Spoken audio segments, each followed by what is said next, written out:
ক্রিমযুক্ত ঝুরঝুরে ও চিনিযুক্ত milk cake হলো একটা দারুণ সুস্বাদু মিষ্টি, যা বানানো চ্যালেঞ্জিং মনে হতে পারে, কিন্তু আসলে এটা খুবই সহজ। ধন্যবাদ আমুল। এটা তৈরি করার জন্য আপনার দরকার 6 কাপ আমুল তাজা মিল্ক, 2 টেবিল চামচ আমুল ঘি, 3 চা চামচ লেবুর রস, আধ কাপ চিনির সিরাপ, 8 চা চামচ এলাচ গুঁড়ো। শুরুতেই একটা ডিপ প্যানে আমুল তাজা মিল্ক ঢালুন। মিনিট কয়েকের জন্য দুধটা ফুটতে দিন। এরপর সামান্য পরিমাণে লেবুর রস দিয়ে দুধটা নাড়ুন। আপনি দেখবেন দুধটা ছানা কাটতে শুরু করেছে এবং সঙ্গে সঙ্গে দুধ থেকে দুধের মতো জল আলাদা হতে শুরু করবে। এইভাবে দুধটাকে ফুটতে দিন। স্টোভ বন্ধ করার 5 মিনিট পর প্যানটা নামিয়ে রাখুন। এখন একটা ছাঁকনির সাহায্যে ঘোল থেকে আমাদের ছানা আলাদা করতে হবে। এই প্রক্রিয়ার পর আপনি দুধের যে পুরো অবশিষ্ট পাবেন, সেটাই খুব শীঘ্র মিল্ক কেকে রূপান্তরিত হয়ে যাবে।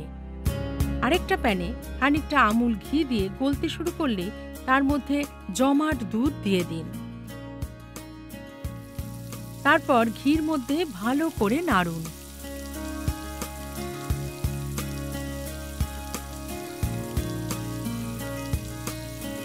এরপর প্যানের মধ্যে চিনির সিরাপ ঢালুন।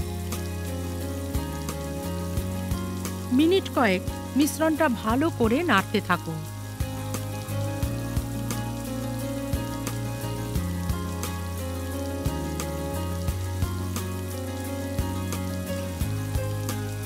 এরপর এর মধ্যে এলাচ গুঁড়ো দিন। আরও কয়েক মিনিট নাড়তে থাকুন এবং আপনি দেখতে পাবেন মিশ্রণটার রং বদলে হালকা বাদামি হতে শুরু করেছে। এবার এটা যখন জমাট বেঁধে একেবারে বড় একটা চাই হয়ে যাবে, তার মানেই ওটা আজ থেকে নামানোর সময় হয়েছে।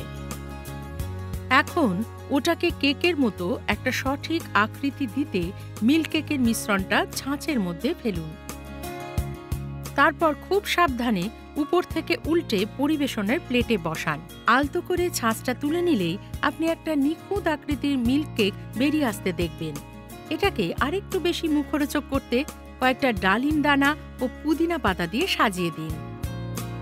এই হলো ডিনারে অতিথির জন্য একটা বাড়িতে বানানো নিখুঁত মিষ্টি।